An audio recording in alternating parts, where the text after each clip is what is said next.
जय श्री कृष्णा। श्रीमद् भागवत गीता हमें ऊंचाइयों तक पहुंचाती है। एक एक श्लोक ऊंचाइयों तक पहुंचाता है और हमारे जीवन को सरल बनाता है यदि हम उसको सुनते हैं, लगाते हैं जीवन में, तब तो इसमें बहुत अच्छी बातें आती हैं। हमारी ये गीता पढ़ने से हमारी सारी व्यथाएं खत्म हो जाती हैं।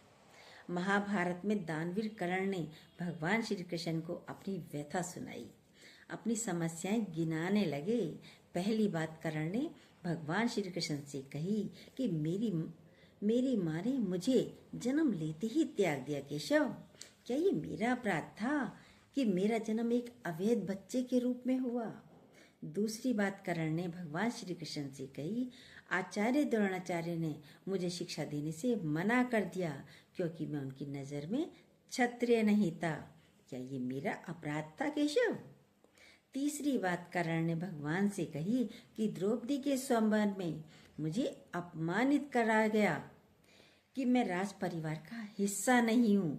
क्या ये मेरा अपराध था केशव? मुझे बार बार अपमानित होना पड़ा। तो उत्तर में भगवान श्री कृष्ण ने कहा, हे कर्ण, ध्यान से सुनो मेरी बातें। मेरा जन्म ही कारागार में हुआ था।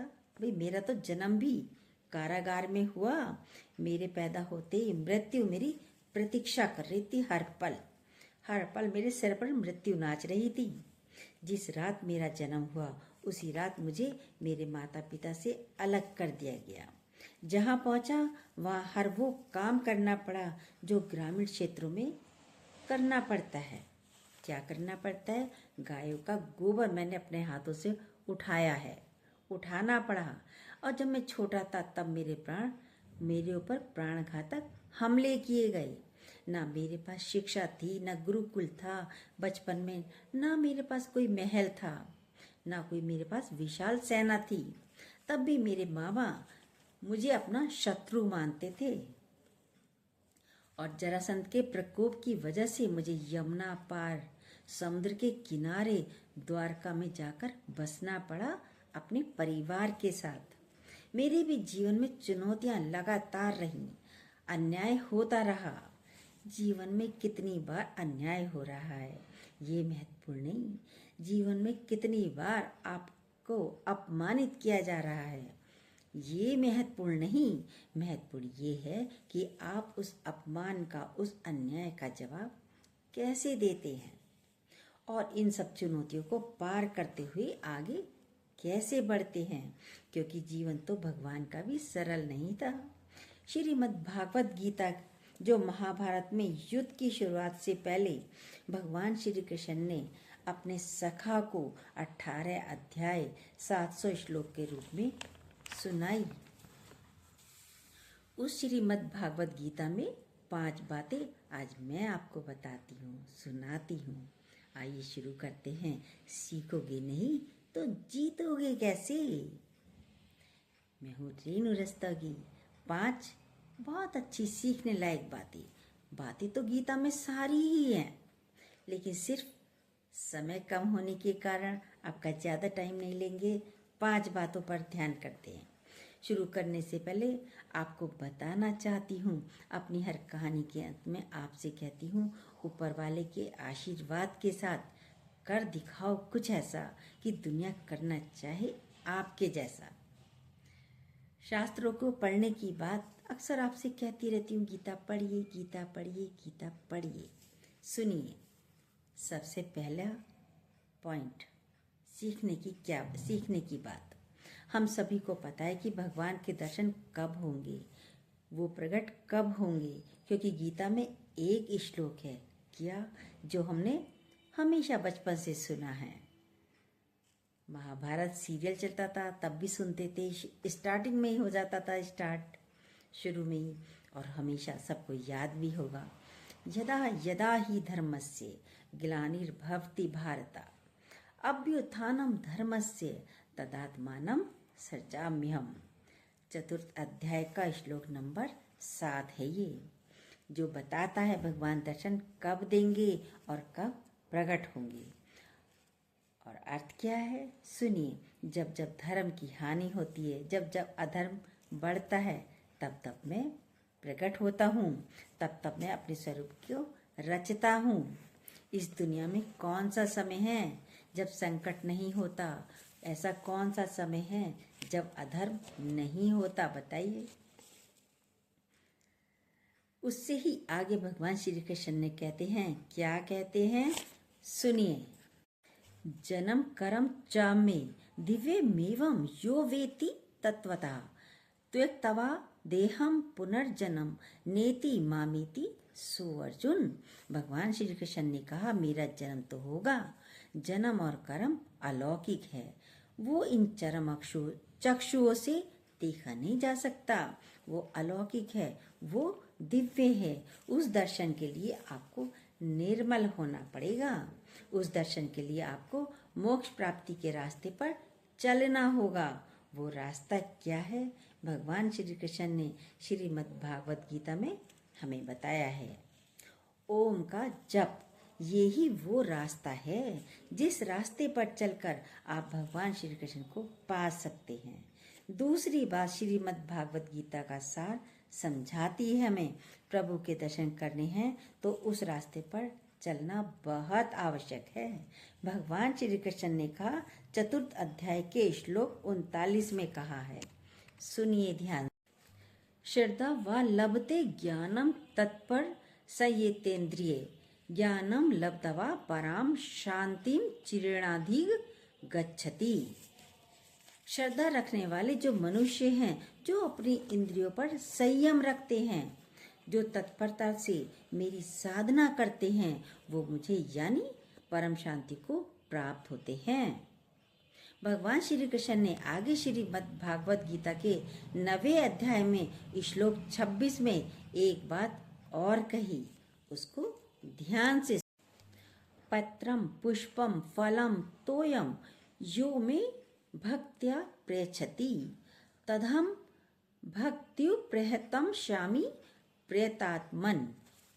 क्या है इसका अर्थ? सुनिए कि पत्र, पुष्प, फल, जल जो भी अर्पण कर रहा है, श्रद्धा भाव से करो। मैं प्रेम से स्वीकार करता हूँ इन्हें।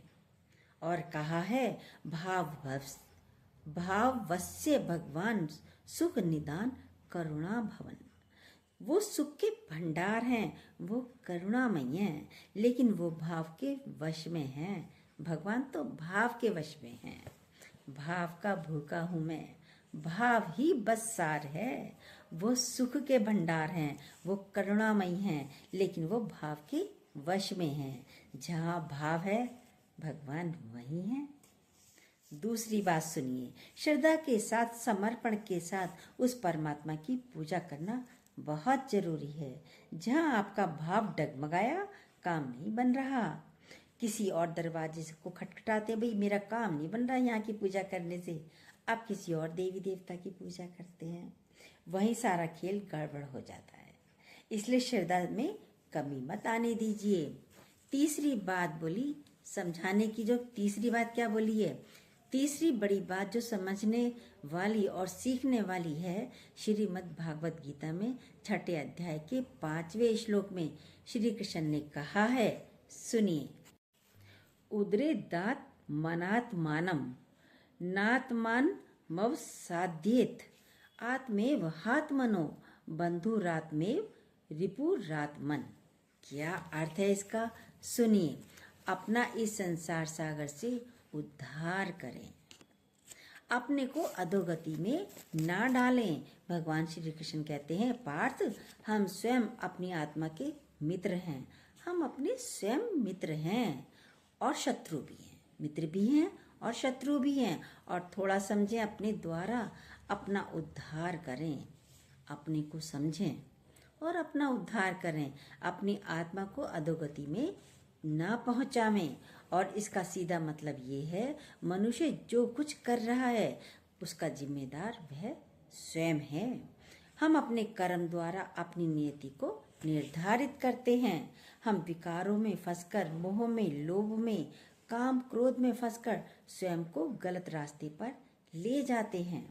हमारी आत्मा को पता है कि हम गलत रास्ते पर जा रहे हैं। सबको पता है कि हम ये गलत कर रहे हैं, गलत चल रहे हैं। पर चले जा रहे हैं। हमारे पास ये ऑप्शन है कि हम अपने सच्चे दोस्त बने, तभी इस सागर से पार हो सकते हैं। जब हम अपने सच्चे दोस्त बनेंगे तभी पार हो सकते हैं। अब चौथी बात है, भगवान का सबसे प्यारा भक्त कौन सा है, तो ये भी उन्होंने बताया 12 अध्याय के श्लोक 15 में।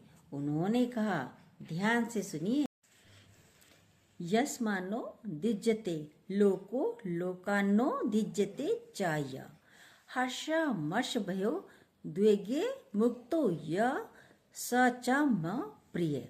क्या अर्थ है इसका, सुनिए। जिससे कोई भी जीव उद्वेग को प्राप्त नहीं होता और जो स्वयं भी किसी जीव से उद्वेग को प्राप्त नहीं होता, तथा जो हर्ष, अमर्ष, भय और उद्वेग आदि से रहित है, वह भक्त मुझको प्रिय है। भगवान श्री कृष्ण कह रहे हैं। अब रियल लाइफ एग्जाम्पल लें तो हमें अपने व्यवहार से किसी को ठेस नहीं पहुंचाने देंगे। भाई रियल में कैसा होना चाहिए, हमारा व्यवहार कैसा होना चाहिए। हमारे व्यवहार से किसी को ठेस नहीं पहुंचनी चाहिए, हमारी बातों से कोई परेशान ना हो जाए, इतना तो हम कर ही सकते हैं। अपनी वाणी में मिठास तो लाइए, मिठास होनी चाहिए। लेकिन दुनिया में लोग कोशिश क्या करते हैं, लोग कोशिश करते हैं पिंच करने की। इसको करके देखें थोड़ा सा पिंच, देखते ही परेशान होते ही नहीं होते हैं। आपको गुस्सा दिलाने की कोशिश करेंगे, आपको क्रोधित करने की कोशिश करेंगे, लेकिन उनसे हमें बचना है। जब हम ड्राइव करते होते हैं, रॉन्ग सड़क पर कोई गाड़ी आ रही है या कोई ड्रिंक करके आ रहा है, तो उससे हमें अपनी गाड़ी बचानी है और अपनी रक्षा भी स्वयं ही करनी है। ये जिम्मेदारी हमारी है अपने को बचाने की। और अंत में सबसे महत्वपूर्ण बात है, जब आपको लगे कि अब तो सारे रास्ते बंद हो गए हैं, अब तो समझ में ही नहीं आ रहा है कि क्या करना चाहिए, तो इसका भी सॉल्यूशन दे दिया है भगवान श्री कृष्ण ने।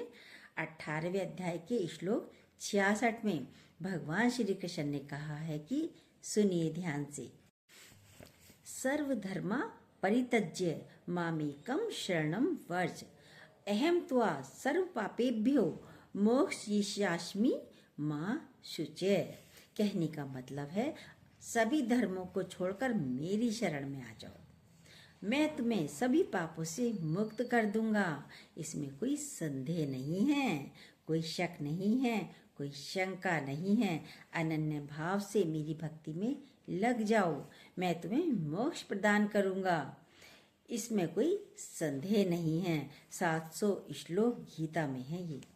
जितनी बार आप श्रीमद् भागवत गीता को पढ़ेंगे, उतनी बार आप कुछ नया सीखेंगे, और जब सीखेंगे तो लगेगा भी आपके व्यवहार में, आप में, और एक एक स्टेप आप ऊंचाइयों पर चढ़ते चले जाइए। इसलिए गीता को जरूर पढ़िए, जरूर पढ़िए, पढ़ेंगे तो लगेगा। जय श्री कृष्णा। यदि जो न्यू हो प्लीज़ सब्सक्राइब कीजिएगा, बेल को दोबारा प्रेस जरूर कीजिएगा।